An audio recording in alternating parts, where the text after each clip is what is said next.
Salam, salam jumpa pejuang kehidupan. Kita ketemu lagi dalam channel Sekolah Kehidupan, sekolah yang tidak pernah tamat-tamat. Dalam hidup ini kita terus belajar, dan terus belajar. Tetap semangat. Saya mengucapkan terima kasih buat rekan para pejuang kehidupan yang sudah mendukung channel ini sehingga channel ini terus berkembang dan semoga dapat menjadi berkat bagi kita semua. Kali ini kita akan belajar dari seorang tokoh Alkitab yang bernama Yusuf. Ini adalah seorang tokoh yang sangat spektakuler pada zamannya, karena pada zamannya dia mencatat sejarah baru, yaitu dari seorang narapidana menjadi seorang perdana menteri. Itu adalah capaian prestasi yang luar biasa dari orang yang tidak terpandang menjadi orang yang terpandang. Nah, sebelum sampai ke puncak karir hidupnya, Yusuf ini perjalanan hidupnya adalah perjalanan yang sangat kalau secara manusia kita mungkin tidak sanggup melewatinya. Ya, kita tahu di mana Yusuf ini pernah menjadi orang yang dibenci oleh saudara-saudaranya. Kemudian Yusuf ini juga pernah menjadi objek yang diperjualbelikan, ya, sehingga saudara-saudaranya mendapatkan keuntungan. Nah, kita tahu juga Yusuf ini pernah masuk dalam penjara, ya, menjalani hukuman atas apa yang tidak pernah dia perbuat. Dia difitnah oleh istri Potifar, majikannya. Kemudian di dalam penjara dia bertemu dengan pejabat istana, yaitu kepala juru roti dan kepala juru minum. Nah, salah satu dari mereka meninggal karena dihukum mati, dan yang satu lagi dikembalikan ke tempat atau ke jabatannya. Tetapi dia melupakan Yusuf, sementara Yusuf sudah banyak menolong dia. Yusuf singkat cerita menjadi orang yang terlupakan, ya, menjadi orang yang dilupakan oleh orang yang pernah kita tolong. Tentu ini juga berat untuk kita hadapi. Kemudian bukan itu saja, Yusuf juga dibenci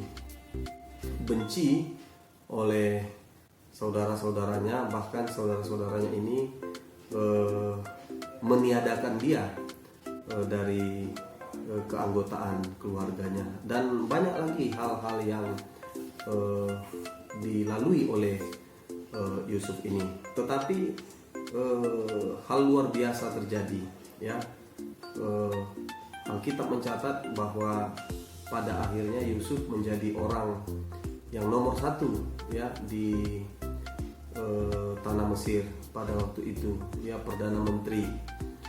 Nah, para pejuang kehidupan, hal yang luar biasa yang membuat Yusuf dapat menjalani kehidupannya melalui proses hidupnya sehingga dia bisa nyampai puncak, on the top, hanya ada satu, ya, hanya ada satu jawaban. Saya akan baca dalam yang tertulis dalam Alkitab, Kisah Para Rasul 7 ayat 9 dan ayat 10. Saya akan baca bagi kita semua. Demikian firman Tuhan.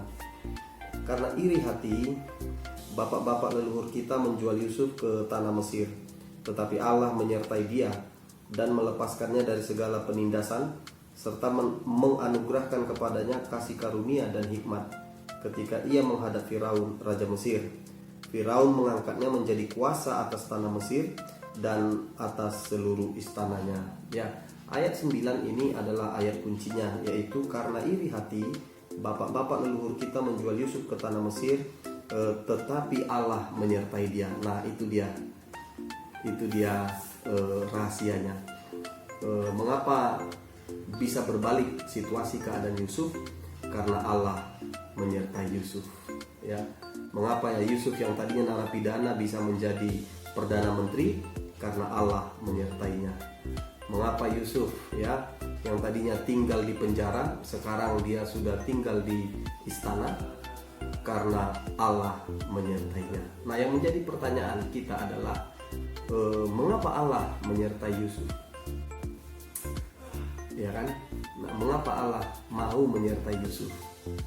Ya, ini yang menjadi pertanyaan kita. Atau pribadi yang bagaimanakah Yusuf ini sehingga Allah menyertai dia dalam segala situasi, dalam segala keadaan. Ya, hari ini kita akan kupas satu pelajaran yang akan kita ambil, dan video-video berikutnya ada berkisar 4 atau 5 video akan kita masih tetap dalam pembahasan yang sama, yaitu mengapa Allah menyertai Yusuf. Ini akan kita selesaikan sampai tuntas. Nah, alasan yang pertama, setelah saya baca di dalam Alkitab kisah dari Yusuf ini, mengapa Allah menyertai Yusuf. Yang pertama adalah karena Yusuf adalah orang yang berani menyatakan visi yang ditaruh Tuhan di dalam hatinya, sekalipun dia mendapat ejekan, sekalipun dia mendapat olokan, dia direndahkan, bahkan dia dibenci oleh saudara-saudaranya. Nah, para pejuang kehidupan, mari kita belajar. Ya, suatu waktu Yusuf dikasih Tuhan visi. Visinya adalah dia akan menjadi seorang pemimpin, ya, dan bukan pemimpin sembarangan, tetapi pemimpin besar.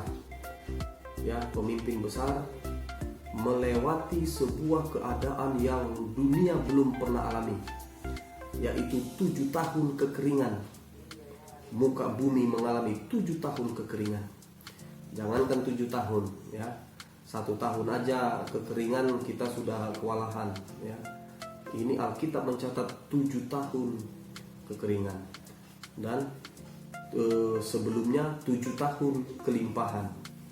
Ya, artinya diperhadapkan Tuhan kepada Yusuf 2 situasi, ya, kelebihan dan kekurangan diperhadapkan Tuhan. Tetapi karena dia adalah seorang pemimpin yang besar, baik dalam kelebihan ataupun dalam kekurangan, dia tetap menjalaninya, dia tetap melaluinya. Ya, nah, alasan pertama mengapa Allah menyertai Yusuf, karena Yusuf pribadi yang berani menyatakan visi yang ditaruh Tuhan di dalam hatinya. Ya, suatu waktu dia bermimpi bahwa gandum dia tegak berdiri, sementara gandum abang-abangnya sujud menyembah gandumnya. Nah, hal ini disampaikannya kepada saudara-saudaranya sehingga saudara-saudaranya marah. Masakan engkau mau menjadi raja atas kami, kata saudara-saudaranya. Tetapi dia diam saja. Nah, dia tidak jerah. Setelah beberapa waktu kemudian dia juga dikuatkan oleh Tuhan. Dia bermimpi lagi bahwa matahari, bulan, dan 11 bintang sujud menyembah kepadanya. Artinya papanya, mamanya, dan abang-abangnya sujud menyembah kepadanya. Dan itu sekali lagi Tuhan menegaskan kepada dia bahwa visi dia bukan sekedar visi, tetapi visi yang besar. Nah, ketika dia ungkapkan ini, dari situlah awal mula kebencian saudara-saudaranya. Ya, sehingga dia kadang dicemooh, dia diolok-olok, ya. Suatu waktu dia ngantar makanan kepada abang-abangnya, tengok itu si Yusuf, si tukang mimpi itu, tengok tuh si tukang menghayal itu, si tukang berangan-angan itu, kira-kira begitu olok-olokan mereka. Nah, tetapi dia tidak peduli, ya. Dia tidak fokus dengan omongan orang, dia tidak fokus dengan omongan manusia. Dia hanya fokus terhadap visi yang ditaruh Tuhan di dalam hatinya. Dan ketika dia berani menyatakan visi itu, disitulah Tuhan menyertai dia. Nah, para pejuang kehidupan, pernahkah saudara mengalami hal yang dialami Yusuf? Ketika saudara menyatakan visi yang ditaruh Tuhan di dalam hatimu, katakanlah mungkin kau katakan kepada saudara atau kawan atau sahabat bahwa saya akan jadi seorang pengusaha sukses. Ketika kau sampaikan itu, mereka mengolok-olokmu.